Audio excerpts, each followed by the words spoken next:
सोचकर देखिए एक ऐसी जगह जहां पुलिस भी क्रिमिनल से डरती थी, जहां किडनैपिंग एक इंडस्ट्री थी, जहां राजनेता और गुंडे एक ही टेबल पर चाय पीते थे और जहां इंसाफ सिर्फ एक सपना था। 90 के दशक के बिहार को जंगल राज के नाम से जाना जाता है और इसका जिम्मेदार एक ही इंसान था, माननीय लालू प्रसाद यादव। उस दौर में बिहार सिर्फ एक राज्य नहीं, एक क्राइम सिंडिकेट बन चुका था। डाकू, mafia, kidnappers, caste based militants सब राज्य चला रहे थे और पुलिस भी लाचार थी।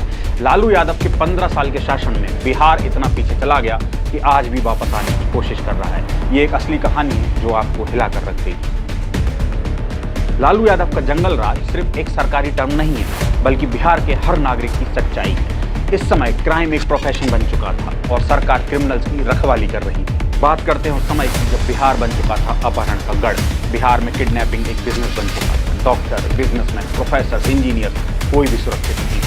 1990 में सिर्फ एक दशक में 30,000 से ज़्यादा लोगों का अपहरण हुआ। एक दिन में 10 से 15 किडनैपिंग्स होती थी और पुलिस भी तमाशा देखती थी। अगर फिरौती नहीं दी तो सिर्फ एक लाश मिलती थी। सबसे बड़ी किडनैपिंग गैंग की अगर हम बात करें तो साधु यादव गैंग, लालू यादव के अपने रिश्तेदार, सुंदर यादव गैंग, गब्बर सिंह गैंग। ये नाम आपने गंगाजल मूवी में जरूर सुने होंगे। वो फिल्म भले रियल नहीं थी, पर जो दिखाया गया वो बिहार का काला सच था।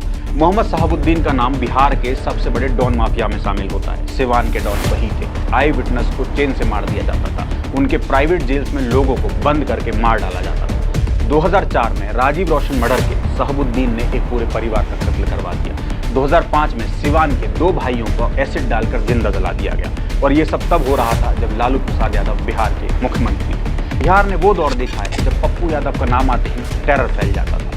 बिहार में पत्रकार, डॉक्टर, टीचर्स का मर्डर मानो अखबार के पन्नों की रोज खबर होती थी। बिहार का जंगल राज सिर्फ क्रिमिनल तक सीमित नहीं था, यहाँ कास्ट बेस्ड मासकर भी आम हो गए थे। 1996 पठानी टोला मासकर, जहाँ दलितों का मास मर्डर किया गया। 1997 लक्ष्मणपुर बाथे मासकर, 1999 सेनारी मासकर, 2000 मियानपुर मासकर। किसी गांव में 50 लोग मर जाते थे तो वो तो खबर भी नहीं बनती थी। लोग शाम होने से पहले घर पहुंचना चाहते थे, नहीं तो कब कौन किसे मार दे कोई भरोसा नहीं था। बिहार एक बैटलफील्ड बन चुका था जहां सिर्फ खून बह रहा था और इन सब के बीच पुलिस सिर्फ राजनेता और क्रिमिनल्स की गुलामी कर रही थी। आम आदमी का FIR तक रजिस्टर नहीं होता था, हो भी जाता था तो 24 घंटे में उसे वापस लेना पड़ता था और अगर किसी ने कंप्लेंट की जिद की तो वो या तो मार दिया जाता था या गायब कर दिया जाता था। 2005 में नीतीश कुमार सरकार में आए और लोगों ने जंगल राज खत्म करने के लिए उनको वोट दिया। एनकाउंटर्स बढ़ने लगे, पुलिस वापस पावर में आई, किडनैपिंग और कास्ट किलिंग कम हो गई, इंफ्रास्ट्रक्चर डेवलपमेंट देखा गया। लेकिन क्या बिहार सच में जंगल राज से बाहर आ गया? आज भी लोग कहते हैं कि बिहार का असली सुधार अभी बाकी है। क्या जंगल राज सच में खत्म हो गया या सिर्फ चेहरा?